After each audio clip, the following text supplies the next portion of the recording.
जब जीवन में कभी ऐसा महसूस हो कि सब कुछ बिखर चुका है, हर रास्ता बंद नजर आ रहा है और उम्मीद की कोई किरण दिखाई नहीं देती, तो आज के दिन भगवान भोलेनाथ की इस दिव्य कथा का श्रवण अवश्य करें। कहा जाता है कि जो व्यक्ति सच्चे मन से इस कथा को सुनता है, उसके जीवन में फिर कभी स्थायी दुख नहीं ठहरता। प्रिय मित्रों, आज हम आपको एक ऐसी पावन नगरी की ओर ले चलते हैं जहां शिव भक्ति का एक अद्भुत चमत्कार घटित हुआ था। ये नगर था विष्णुपुरी। यहाँ घटित हुई एक घटना ने न केवल एक राजा का जीवन बदला, बल्कि आने वाली पीढ़ियों के लिए भी आस्था का मार्ग प्रशस्त किया। ये कथा है महाराज सत्यवीर की, जिनका सुखी जीवन एक भयंकर तूफान में उजड़ गया था। राजा सत्यवीर के जीवन में ऐसा समय आया जब उनका राज्य, उनका सम्मान और उनकी शांति सब कुछ छिनता चला गया। हर ओर निराशा थी, पराजय थी और भविष्य अंधकार में डूबता प्रतीत हो रहा था। लेकिन कहते हैं ना, जब सब कुछ समाप्त हो जाए तभी ईश्वर की कृपा का द्वार खुलता है। महादेव की करुणा ने कैसे उस टूटे हुए जीवन को फिर से संवार दिया, ये जानकर किसी की भी आंखें नम हो जाएंगी। यदि आप भी अपने जीवन की उलझनों से मुक्ति चाहते हैं, यदि आप चाहते हैं कि आपके दुखों का अंत हो, तो इस पावन सोमवार व्रत कथा को अंत तक अवश्य सुनिए। ये केवल एक कहानी नहीं है, बल्कि जीवन को सही दिशा दिखाने वाला दर्पण है। लेकिन आगे बढ़ने से पहले सोमवार व्रत से जुड़ी एक अत्यंत महत्वपूर्ण बात समझना आवश्यक है। हमारे शास्त्रों में स्पष्ट उल्लेख मिलता है कि भगवान शिव से संबंधित कोई भी व्रत, कथा या साधना यदि अधूरी छोड़ दी जाए तो उसका पूर्ण फल प्राप्त नहीं होता। अधूरी कथा मन में संशय उत्पन्न करती है और अधूरी साधना जीवन में स्थिरता नहीं ला पाती। सोमवार का व्रत मात्र उपवास नहीं है, यह मन, वाणी और कर्म को शुद्ध करने की एक पवित्र प्रक्रिया है। जो साधक श्रद्धा और विश्वास के साथ सोमवार व्रत की कथा को पूरा सुनता है, उस पर भोलेनाथ की विशेष कृपा बनी रहती है। उसके जीवन की जटिल समस्याएं धीरे धीरे सुलझने लगती हैं और निराशा का अंधकार आशा के प्रकाश में परिवर्तित हो जाता है।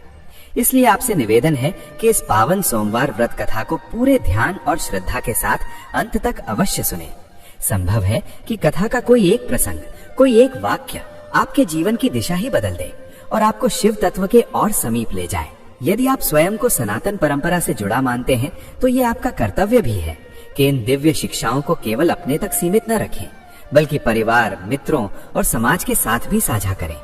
तो आइए पूर्ण विश्वास, श्रद्धा और भक्ति भाव के साथ सोमवार व्रत की इस पुण्य कथा का शुभारंभ करें। ओम नमः शिवाय। भारतवर्ष की पावन भूमि पर एक पवित्र नदी के तट पर एक सुंदर और समृद्ध नगर बसा हुआ था, जिसका नाम था विष्णुपुरी। यद्यपि नगर का नाम भगवान विष्णु से जुड़ा था, लेकिन वहाँ के कण कण में भगवान भोलेनाथ की उपस्थिति अनुभव की जाती थी। वातावरण में हर समय ओम नमः शिवाय की गूंज सुनाई देती थी। इसी विष्णुपुरी पर शासन करते थे धर्मपरायण और न्यायप्रिय महाराज सत्यवीर। महाराज सत्यवीर ऐसे शासक थे जिनके लिए धर्म केवल आस्था नहीं, बल्कि जीवन का आधार था। न्याय उनका शस्त्र था और करुणा उनकी सबसे बड़ी शक्ति। वे अपनी प्रजा से इतना प्रेम करते थे कि यदि राज्य के किसी निर्धन घर में संध्या के समय चूल्हा न जले, तो उस दिन राजा स्वयं अन्न ग्रहण नहीं करते थे। उनके लिए राज सिंहासन से अधिक महत्वपूर्ण जनता का सुख था। वैभव, संपत्ति, विशाल सेना और अपार यश राजा सत्यवीर के जीवन में किसी भी वस्तु का अभाव नहीं था, किंतु उनके हृदय की सच्ची प्रसन्नता उनकी 2 धर्म पत्नियों में बसती थी। बड़ी महारानी का नाम सुनैना था और छोटी महारानी शालिनी। सामान्यतः लोग कहते हैं कि एक राज्य में 2 रानियों का एक साथ रहना कठिन होता है, परंतु सत्यवीर का महल इस धारणा से बिल्कुल अलग था। महारानी सुनैना और महारानी शालिनी के बीच ईर्ष्या या प्रतिस्पर्धा का नामो निशान नहीं था। उनका संबंध सौतनों का नहीं, बल्कि सगी बहनों से भी अधिक स्नेहपूर्ण था। सुनैना स्वभाव से गंभीर, संयमी और वात्सल्य से परिपूर्ण थी, जबकि शालिनी चंचल, सरल और सदैव मुस्कान बिखेरने वाली थी। शालिनी के मन में सुनैना के लिए अपार श्रद्धा थी। वो उन्हें केवल बड़ी रानी नहीं, बल्कि अपनी माता के समान मानती थी। प्रातः काल उठते ही वो सबसे पहले सुनैना के चरणों में शीश नवाती और रात्रि में उनसे बात किए बिना उसे नींद नहीं आती थी। विष्णुपुरी के लोग इन दोनों रानियों के प्रेम को उदाहरण स्वरूप देखते थे और कहते थे कि यदि सच्चा त्याग और स्नेह सीखना हो तो राजमहल की ओर देखो। परंतु कहा जाता है कि उजाले के बीच भी कहीं ना कहीं अंधकार छिपा रहता है। इस शांत और पवित्र वातावरण में भी एक ऐसी छाया थी जो धीरे धीरे अपना प्रभाव बढ़ा रही थी। वो थी महारानी शालिनी की विशेष दासी कनक। नाम भले ही सोने जैसा था, पर उसका मन कठोर और स्वार्थ से भरा हुआ था।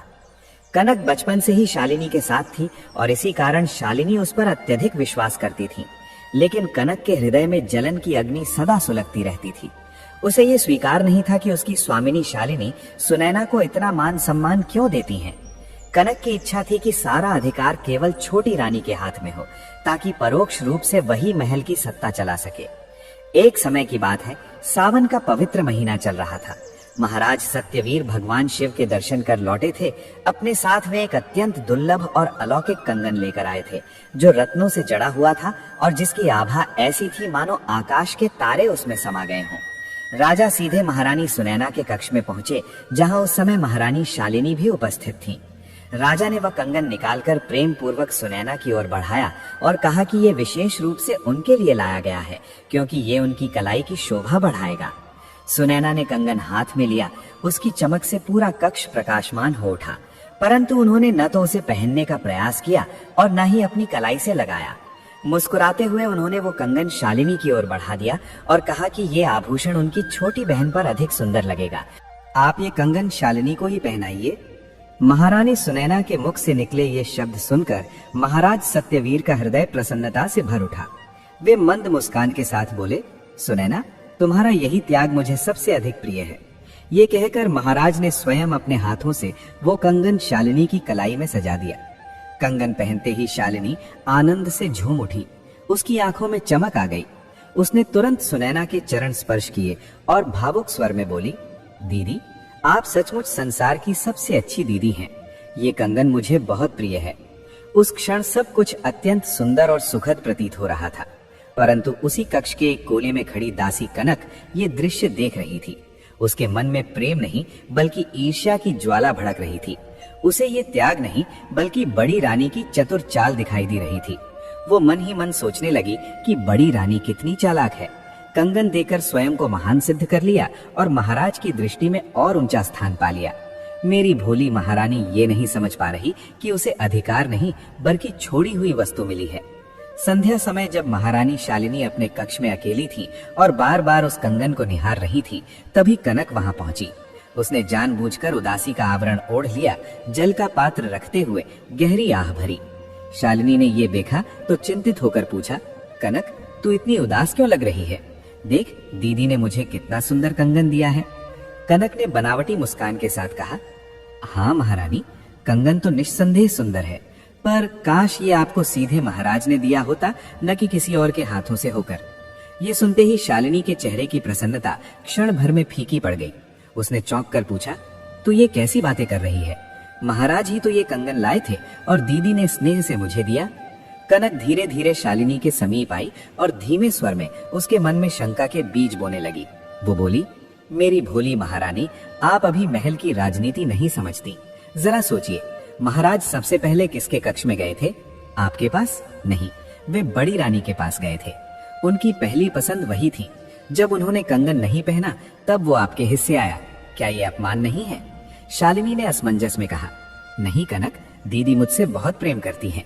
उन्होंने स्वयं कहा कि ये कंगन मुझ पर अधिक शोभा देगा। तब कनक ने अपना स्वर और गंभीर कर लिया। वो बोली, महारानी, प्रेम और सत्ता में बहुत अंतर होता है। बड़ी रानी अत्यंत समझदार है। उन्होंने कंगन त्याग कर महाराज का हृदय जीत लिया। अब महाराज यही सोचेंगे कि वही सबसे महान और त्यागी हैं और आप केवल उनकी कृपा पर निर्भर एक रानी हैं। आज कंगन मिला है, कल यदि कोई बड़ा अधिकार देने की बात आएगी तो वो भी पहले बड़ी रानी को ही मिलेगा। याद रखिए, इस महल में जो सबसे ऊपर होता है उसी की संतान को भविष्य में राज सिंहासन मिलता है। कहीं ऐसा न हो कि आप केवल एक परछाई बनकर रह जाएं। संतान का नाम सुनते ही शालिनी के मन में भय की एक लहर दौड़ गई। हर स्त्री की यही कामना होती है कि उसकी संतान सुरक्षित रहे और उसे उसका पूरा अधिकार मिले। कनक ने ठीक उसी स्थान पर चोट की थी जहां पीड़ा पहले से ही छिपी हुई थी। शालिनी मौन हो गई और बार बार उस कंगन को निहारने लगी। जो आभूषण कुछ क्षण पहले तक उसे प्रेम और अपनत्व का प्रतीक लग रहा था, वही अब उसे दया का टुकड़ा प्रतीत होने लगा। कनक समझ चुकी थी कि उसका वार सफल हो चुका है। उसने बात को और आगे बढ़ाते हुए कहा, महारानी, मैं आपकी दासी हूँ, पर मैंने आपको बचपन से गोद में खिलाया है। आपकी चिंता करना मेरा धर्म है। आज बड़ी रानी स्नेह दिखा रही है, लेकिन जिस दिन उनकी गोद में अपना पुत्र होगा, उस दिन आपको इस महल से ऐसे अलग कर दिया जाएगा जैसे दूध से मक्खी निकाल दी जाती है।